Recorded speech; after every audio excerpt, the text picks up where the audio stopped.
That video, by the way, was actually produced by the federal government, and it was done so in response to the parenting crisis that we're having across our country. Do you know that in some inner city communities, as many as 50% of all of the children are growing up in single parent homes, most of the time with the father being absent? And our country has the highest rate of zero-parent homes, meaning that there's no parental involvement, and the children are being raised either by the grandparents or, unfortunately, are put into the foster care system. So we have a problem in our culture, and when the basic family unit is not even being attended to, we've got a major issue. And that's what we're going to talk about today at church. So my name is Grat Carell. I'm filling in for Robert, who is off at his son's wedding. Congratulations to the Russells. We're very happy for them.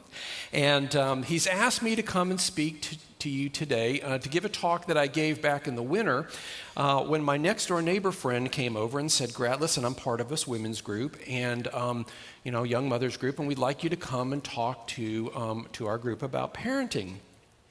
And so when Sarah asked me this, I thought three questions went through my brain, and the first thing I thought is, Sarah, why me? Have you met my children? I mean, do you know what they're like? And she said, oh, yes, we love your children. They're great. They're so mature and respectful and everything. I said, okay. And I said, second question, Sarah. I said, why me? I mean, we were very fortunate when our kids were coming along that my wife, Christy, could stay home and she took care of the kids. And she's done about 98% of the parenting. Why didn't you ask her? She said, well, we know that Christy doesn't, she's not comfortable in front of a stage. She doesn't do any public speaking. So you're the next best thing we got. So, fair enough. And then the third question I asked is, I said, okay, Sarah, what do you want me to speak about? And she said, I don't know. She said, something, kids today, they're just so spoiled. And what about something like how to raise kids so they don't turn out to be spoiled brats? So I thought about that, and I thought, all right, the first thing we're going to have to do is work on that title. And remember, it was the winter time when I was putting this talk together, and we're in the middle of flu season. So I came up with this title, How to Inoculate Your Kids Against Affluenza. See, not influenza, but affluenza.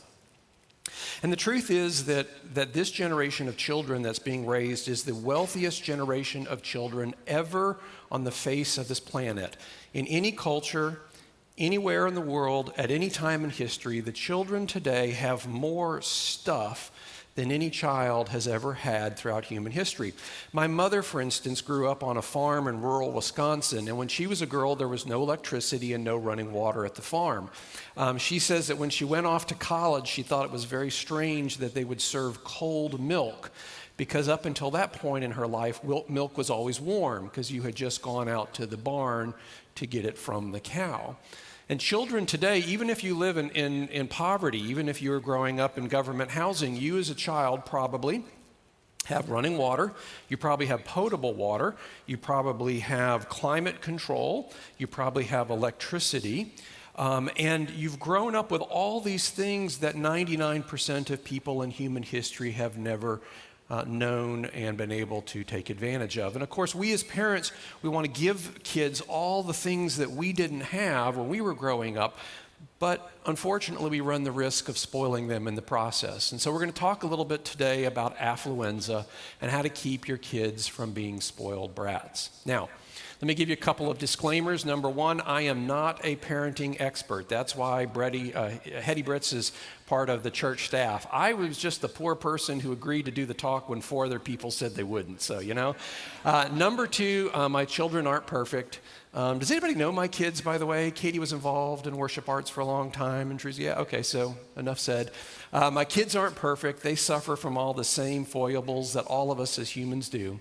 And number three, I'm going to say some things today that are not culturally popular. As a matter of fact, I may say some things today that are not politically correct, but they may be correct nonetheless. And I hope, if nothing else, this generates some discussion among your family in reference to how you're raising your children and your grandchildren. Now, let me tell you that if you ever get asked to do any public speaking, one of the very first things you have to do as a speaker is you have to learn how to be relatable to your audience, okay? And I've spoken at Celebration a couple dozen times in the past, so most of you guys know a fair amount about me, but I wanted to bring out maybe 3 things that you didn't know, even 3 things that my friends Lauren and Lyle back there may not know about me. So number 1, I went to art school. Did you know that, Lauren, that I went to art school? Did you? Okay. All right. Yeah, it was only a couple semesters, but it was fun. Number 2, I'm a Florida man. Did you know that I was from Florida, Lyle? You did? Okay. So, so I grew up in Florida. I've been in East Tennessee for 25 years. But Florida, there's something sort of strange about living in Florida. And if this is like a really boring talk for you and you don't think it's relevant to your stage in life, pull out your phone, go ahead and put in your search engine, just put in news and a Florida man. And these are the kind of things you're going to get. So here's a guy who had DUI charge, was presenting before the judge. And this is his defense. He said he only drank at the stoplights and not while driving. Okay, pretty good defense. This doesn't happen in East Tennessee very often. You can imagine the scene. Florida man is arrested for tossing an alligators into Wendy's, okay? So if that happened here, it'd be like, yeah, I think I'm going to have the double cheeseburger. No, wait, let me have the double gator burger. Yeah, that's what I want. Here's a guy, Florida man, sent back to jail after not paying his taxi ride home from jail. He may have been a little homesick, okay? Florida man kidnaps a scientist to try to make his dog immortal. There may have been a little drug and alcohol involved in that situation. Here's this. This guy's really mad. He tried to rob a bank. And he was mad because he said he paid $500 to a wizard to help make him invisible so he wouldn't be caught. Probably asking for his money back. And then finally, here's a guy, no hands, no legs. They put out an all-points bulletin on him. And the police say the man with no hands and no legs is armed and on the run. So I don't know what it is about Florida. It's like the sun bakes our brains, but yes, I'm a Florida man. And then number 3 thing you may not know about me is I am a first-generation Christian. I'm a first-generation Christian. Now, my mom did an absolutely fantastic job raising me as a kid. She was a single mom. I honestly don't know how she did it. She had 2 jobs. And to be honest with you, much of my parenting style and philosophy was drawn from the things that I learned from her, and she just did a super job. But we do have a little difference when it comes to worldviews and perspectives on things. And so when my wife Christy and I had started having kids, we decided that we wanted our parenting style to be distinctively biblical in its perspective. We sat down and said, okay, what would it look like if you took scriptural principles and you applied that to the raising and to the rearing of children? And so, we were just making it up as we were going along. We did what I'm sure a lot of you guys did. You read a couple books, you go to a class or 2, you talk to some friends, but most of the time you're just making it up as you go along. We were just winging it. So I was a little surprised when this neighbor friend of mine, Sarah, comes and says, I want you to come and speak on parenting. Because I thought to myself, what do I have to offer in terms of advice regarding parenting? I mean, I'm just making this up as I go along. And then I thought to myself, well, maybe it's not best to get my opinion of what we did right and wrong as parents and how to prevent your kids from being spoiled brats. Maybe what I ought to do is get my children's advice. So I sat down with my kids, and this is my children right here. This is Katie over here on the left. She's living in South Carolina now. She's a junior in college. And this is her earlier in the summer. She was in Israel for a month, had a great time riding a camel. And then over here on the right, this is my son, Drew. He's 17, high school senior. This picture was taken about 2 years ago when his basketball team won the state tournament. They got second place last year, and we got really good chance of taking states again this year. So these are my kids. And I sat down with them and I said, okay, guys, we're really done we're really at the end of our parenting. And when you guys have children of your own and you raise families of your own, what kind of things are you going to take away from your experience as children in our household that you're going to take in the raising of your own children? So this is my kids' advice for raising children. And what I've done is I've taken the top 10 things and I've put them sort of like a David Letterman top 10 form, okay? Let me just ask this question. Sort of got thrown by this last night. How many of you have never watched an episode of David Letterman? Raise your hand, please. How many of you? I have got to get some more culturally relevant metaphors. I swear, I am so old. So you guys who raised your hand, Google it. Just go under shows that old people used to watch, okay? Something like that. For the rest of you, you know where I'm going with this. All right, David Letterman, top 10 list. This is the point where you get to pull out your bulletin. You've got all the little blanks in there. You get to fill in the blanks, okay? Here we go. Number one.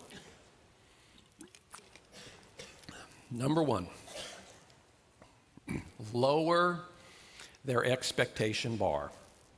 Lower their expectation bar. Isn't it amazing the unrealistic expectations that young people have today? And if you're in your 40s or 50s, you know what I'm talking about.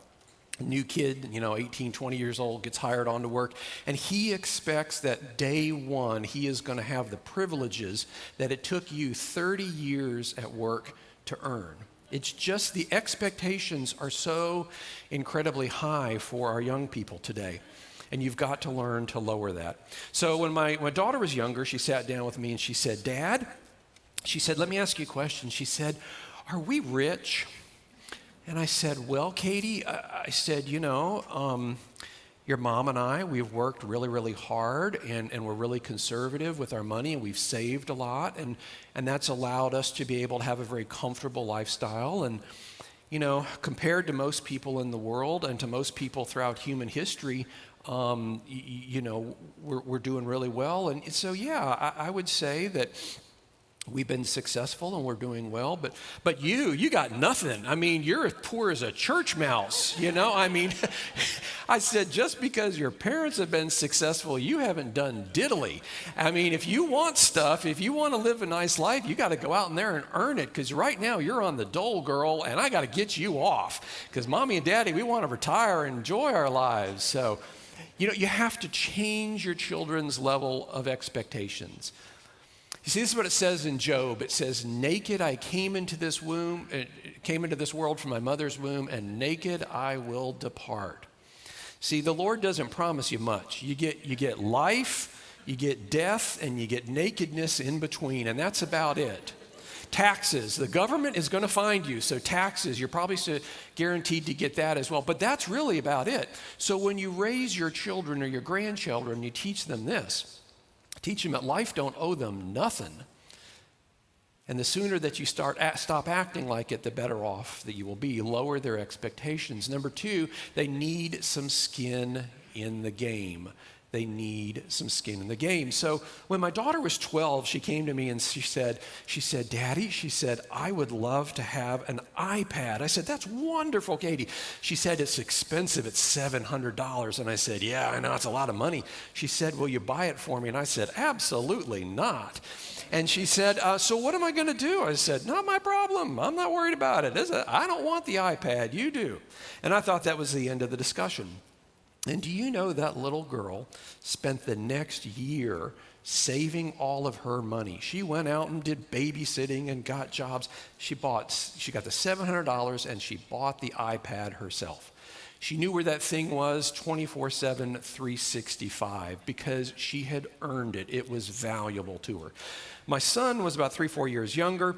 About the same time, we bought him a Leap Pad. He had no skin in the game. He didn't care about it. It got left on a plane. It got left in a hotel. The dog ate it once. You get what I'm saying. A lot of times for children, in order for things to be important, they have to have some vestedness in that thing.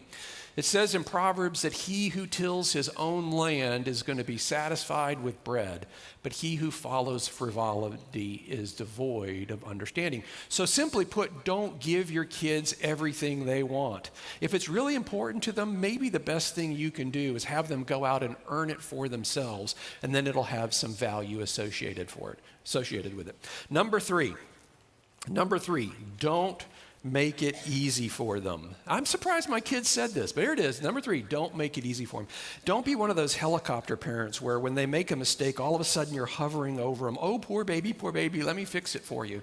The philosophy in our house has always been, if you broke it, then it's your responsibility to fix it. It's not my job as a parent to come behind you and to clean up your mistakes. It's important for kids to understand that when they mess up in life, that they take responsibility and they own that, and they go back and they make that situation right. And if you can teach them to do that with the small things in life, when they get to be older, the big things in life, the big failures will hopefully be easier for them. This is what it says in Proverbs: a nap here, a nap there. A day off here, a day off there. Sit back and take it easy. Some of you guys work with these people, you know what I'm talking about, right? So what comes next? And if you're writing your little notes out, put in there what you think comes next. Put in a one word or one phrase, and then compare that at the end of the talk with your spouse and see what happens after that. You see, there's some value in accomplishing hard things on your own without somebody else doing it for you. If you're one of those parents who does everything for your kids, they're never going to learn that sense of independence. And for crying out loud, they're going to be 29 and still living in your basement, okay? So don't make it easy for them. Number 4, they need to get a manual labor or a fast food job. Now, how many of you have ever been a server in a restaurant, done fast food or manual labor at some point in your life? Okay. All right, so you're going to understand what I'm talking about here in just a second. So a couple years ago, we were doing this outdoor living space project. It was actually really cool. We had this area that we weren't really using in the backyard, and so we hired a guy to come and excavate the whole area, and then he built this big pavilion and a patio and everything. It was wonderful, and I sat down at the beginning of the project, and I said, Justin, I want my son to work with you on this project because I need him to learn how to work with his hands. He said, no problem.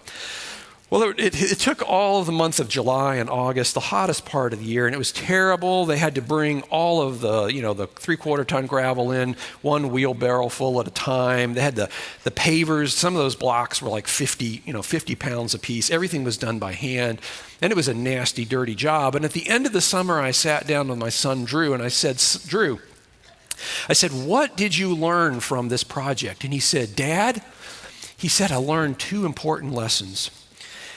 He said, number 1, I learned that manual labor is hard work. And I will never think poorly of anybody who has to do that for a living because I respect them. That's just a really, really hard thing to do. And he said, number 2, I learned I'm going to do really well in school because I don't want to ever do that job again in my life, okay? There is some value in learning to work with your hands. And it says in Proverbs that all hard work brings a profit, but mere talk only leads to poverty. How is it that we as a culture have gotten to the point where we think that hard work is a bad thing and that it's somehow virtuous to live off the charity of somebody else? When you as a parent deprive your children of the blood, sweat, and tears that goes into hard work, you oftentimes will severely limit their future. They're going to be more capable of things than you thought, and they've got to learn to put their hand to the plow if they're going to succeed. Number 5, they need to go to the developing world. They need to experience true abject poverty. I'm not talking Club Med, okay? I'm talking they need to be in the middle of abject poverty. First time we took our son down to South America on one of our mission trips, just before that trip, he was at the store and he was looking at these shoes that he wanted. There's like these brand name, Air Norman, whatever they are, shoes, some guy on there playing basketball. They're like $200. And I said, Drew, let's just hold off on those. That's really expensive for a pair of shoes. So we spend the next week down in South America, and we're serving families. And literally, the families that we're serving, the entire family is living off of $200 a year. That pair of shoes would have bought food for the family for a whole year. We come back from that trip and all of a sudden he's not asking for those shoes anymore. His perspective has changed. And if you've ever been overseas and you've seen true poverty, your world is different. I mean, for crying out loud, look at the picture. The vulture is waiting for the malnourished child to take its last breath so it can start feeding on its flesh. This is what a lot of the world has to deal with. And if you want to keep your kids from suffering from affluenza, they need to go find somebody who's dealing with abject poverty and understand the terrible, horrible responsibility that God has given us with all these riches and all this wealth. Christ was born poor. Why? Well, it says this in Scripture, hasn't God made the poor of this world to be rich in faith? Have you noticed that in the times when you were poor, you had to depend upon the Lord, and the times when you were wealthy, you didn't really see a need for him? There seems to be this inverse proportional relationship between wealth and spirituality. The more we have, the less we need of God. And so if we're serious about raising our children in a biblical worldview, then maybe one of the things we need to do is stop seeking riches ourselves and not make that one of their goals for the future. Number 6, teach them that they are not the center of the universe. Teach them they're not the center of the universe. You guys probably did this with your first kid. We did too. Oh, shh, everybody be quiet. The baby's sleeping. We can't go anywhere. We can't do anything, you know? And then by the second or third kid, you're like, yeah, whatever. The kid can sleep. He can fall asleep in the car seat. We got places to go and things to do. You've got to teach your child that the whole world doesn't stop just because something's going on in their lives. Because when they get older, if they continue to have that very egocentric perspective, it's going to totally change the family dynamics. So in our house, if there's a job that needs to be done around the house, everybody does it. I don't care if you're on Facebook with your friends and Instagramming and all that kind of stuff. If we've got to weed the garden this morning, then everybody's going out there and weeding the garden this morning because that's what a family does. You've got to learn to be part of that family and contribute. This is not all about us giving stuff to you as a kid. You as a kid has got to learn how to give to the family. It's amazing how we've lost that perspective. In 1 Timothy, it says this, anyone who neglects to care for his own family members in need repudiates the faith. And that's worse than refusing to believe in the first place. So if I'm reading between the lines correctly, what this is saying is you're better off not being a believer than being a believer and showing your hypocrisy by not even taking care of your own family. For crying out loud, even non-Christians know that you take care of your family. I mean, that's just basic. And so what does that say about us and our faith when your children and your grandchildren can't learn to care for everybody else in their family and take part of that responsibility on themselves? Number 7, limit and supervise screen time. Limit and supervise screen time. Now, I'm going to tell you the truth. A lot of kids are addicted to their devices, and a lot of their parents are addicted to their devices. You as a parent would never open the door and allow a child predator to come in. You wouldn't allow a door-to-door pornography salesperson to walk into your house. But so much worse can come through those devices and influence your children. And so you've got to be so careful and vigilant about what they're seeing. It says in Matthew 6 that the eye is the lamp of the body, and if your eyes are healthy, then the whole body will be full of light.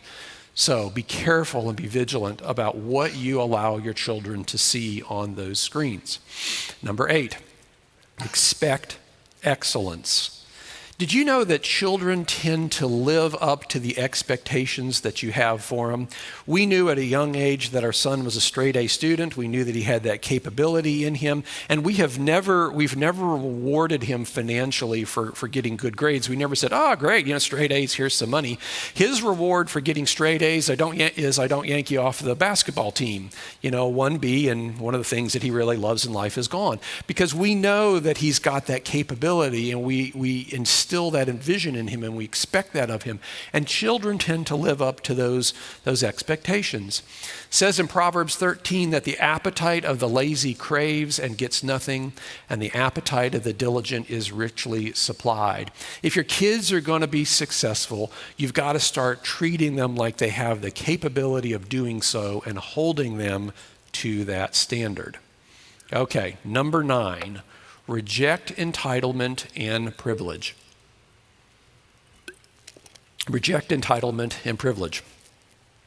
Don't let your kids think that they're better than anybody else's kids, because in all honesty, they aren't. Okay? And don't use your social influence as parents to try to help them get further in life. When Drew was in elementary and middle school, he was a mediocre basketball player. He was okay. He wasn't bad. He wasn't great. He was just sort of mediocre. And when we got to high school, he really wanted court time. He really wanted to play. And so what I did not do as a parent is go to the coach and say, well, I'm an important person and my kid needs to be out there on that. Are any coaches here? Any coaches? Anybody ever coached before? Don't you hate when the parents do that? Isn't that terrible? Yeah, and I told Drew, I said, if you want court time, then you got to earn it. And there was this one summer, he was out there every single day playing and practicing, and he got really, really good. And so he's earned that court time. And you have to make sure your kids don't think of themselves as being entitled and privileged. It says in Romans 12:3, we ought to have like a t-shirt, for everybody at the church ought to have this t-shirt. I give to each one of you this warning, do not think that you are better than you really are. Wow, huh? So don't flex your social influence, and don't teach your children that they're above the law. I had a buddy of mine. His son he went to Tennessee High, okay? And it was the night of the Tennessee-Virginia High football game. And he and a couple of his friends were walking through the parking lot, and they saw some Virginia High students' cars in the parking lot. Now, unbeknownst to his son, a couple of his friends had eggs in their pocket. And so they egged the Virginia High student's car. Right while there was a cop right behind them. They didn't know about it. So the cop takes all of them, takes them down to jail, and calls my buddy Joel and says, hey, we've interviewed all the kids and everybody agrees your son was innocent. He didn't know that this was going to go on. And, if you want to, you can come pick him up tonight. And my buddy Joel said, nope. Said, you can let him spend the night in jail. I'll come get him tomorrow morning. So after breakfast and reading his paper and everything, he goes down to the jail, picks up his son. His eyes are red, they're wide open. He hadn't slept an entire wink all night long. His son ended up going on to be in the ministry. Yeah. You got to teach your kid that you're not above the law. And if they make a mistake, then there's a price to be paid for it. And if those around you are making mistakes, you're going to get caught up with that. And you've got to make sure that they don't think that they have privilege to avoid those things. Number 10, teach them to tithe and save. Teach them to tithe and save. So when our kids were little, we had 3 banks. We had a savings bank, a spending bank, and then a tithing bank, or we used to call it money for God. And they would take all the money they got and they would split them up among the 3 banks. And still today, my children do that. I know that in contemporary churches, it's like not real popular to talk about tithing, but this is really an important spiritual discipline. These are things that I think we've lost in a contemporary church kind of movement. And you've got to learn that the resources God has given you is not meant to be a dead end. It's not meant to be poured into us. It's meant to be poured through us into those in need around us. So it says in 1 Corinthians, on the first day of the week, you should set aside a portion of the money you have earned. And that's an important discipline to teach your children that the money that God has given us is not for our own personal pleasure and gain, but to be used for His kingdom and His glory. And then finally, number 11, I know I told you I was only going to be 10, but I couldn't resist this one. Number 11, kick them outside, okay? For crying out loud, kids were designed to get dirty. When I was a kid, we had nothing. We had no toys. We went outside. We climbed trees. We built forts. We played Army Man. We had sticks and rocks. That's basically what we played with. There was one kid down the street. He had a basketball. We didn't have a basketball hoop, so we would shoot the ball and we'd imagine that it went through the hoop or it didn't. And it's great for children. They need to get out there and get their bodies and their minds moving. And if you don't believe this, compare these 2 pictures. The top one, this is what your kid looks like when they're watching TV. I'm so bored. Mom, this is terrible. And the bottom picture, this is what your kid's like when they're outside, they're running around with their friends and they're having a good time. Kids need to get outside. It says in 1 Timothy that physical training is good. Spiritual training is even better, but physical training is good. Do you know that this generation of children is the first generation of children that is predicted to have a shorter lifespan than their parents, and it's primarily due to obesity? Childhood obesity. So obesity is growing at a faster rate percentage-wise among our children than among any other demographic slice of our culture. And the CDC predicts that by 2050, 1/3 of all Americans are going to have diabetes. 1/3. So kick your kids outside. And if you're serious about respecting our bodies as a temple of Christ, then put your kids outside and let them get some exercise. Okay, so now I realize that there's some of you out there that are still Googling a Florida man and you've like totally tuned out of the whole message, okay? And so if you've done that, just for the next 60 seconds, just give your attention up here. I'm gonna give you 3 take-home points. So my mom got this dog a couple years ago, and it was a wild animal, just a beast of a dog. And my mom's a little lady. She's about 5 feet tall, doesn't even weigh 100 pounds. And we were really concerned that when she took the dog for, dog walks, that she wouldn't be able to control it. So she got a dog trainer, and they came in, and sure enough, this dog now was well behaved. People come to the front door, and the dog sits there rather than jumping at the door and all that. And she said to me, and you guys may have experienced this, that it's not the dog that needs training, it's the owner that needs training. The dog has the capability of being a wild animal or being well behaved. It's all got to do with how you train and raise that dog. And in a similar fashion, I think children have the potential oftentimes for being successful or for being a failure, and a lot of times it's the environment in which they've grown up and how they are nurtured and how you culture and bring that up.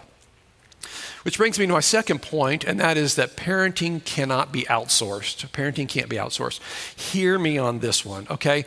Your teacher at school does a fantastic job. The youth minister, children's ministry, all that's super. But at the end of the day, it is your responsibility to raise and care for that child. You cannot put that burden on the school or the church or anybody else. The buck stops with you as a parent. And that means you're going to have to give up and sacrifice a lot of things. Hey, we could go out tonight and do all these great things with our friends, but the kids are here. Too bad. That's your responsibility as a parent. That's a God-given responsibility. And the reason I say that is point number 3, and that is right now for some of you, you're in that stage where the baby's colicky and they up all night long and your eyes are bloodshot and you're getting no sleep and you're thinking, oh, when will this end? And I'm telling you, this is so true. The days are long right now, but the years are short. I swear yesterday my daughter was born, and now today she's 20 and she's moved away, and there's not that opportunity for me to go out there and throw the ball with her anymore. So make the most of the time and the responsibility of parenting that God has given you. Here's your homework assignment. Take your wife out to lunch. Everybody in favor of that? Yay? Okay, good. So, and then over lunch, what I want you guys to do is this. I want you to talk about how would raising children, what would it look like from a biblical worldview? And what do we do as parents or grandparents to keep from spoiling our children? And I've given you 11 different points. Do you agree with those points? Do you not agree? You don't have to agree with me. I'm cool with that, have your own ideas. But what would you change? What would you add? And maybe this is not even like a station in your life. Maybe you don't even have kids yet. Maybe you're beyond that stage of having any involvement with children. If nothing else, I want you to start praying for this generation of children because they are the future of our country.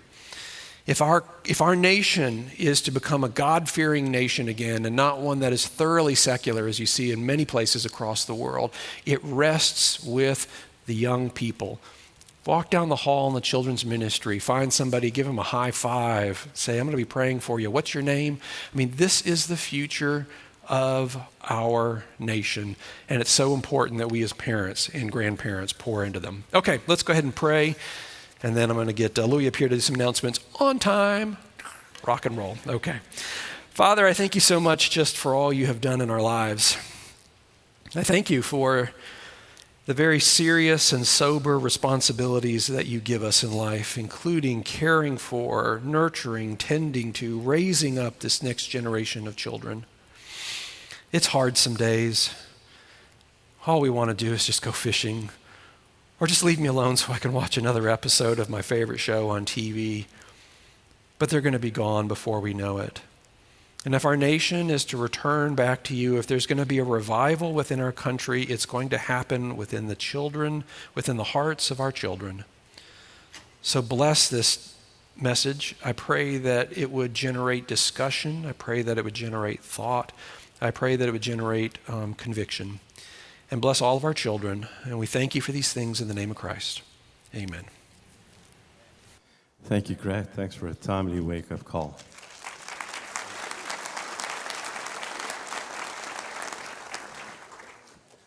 Just a couple of things that we still don't come together on Wednesday night, so don't come out here. You'll be all alone and feel rejected.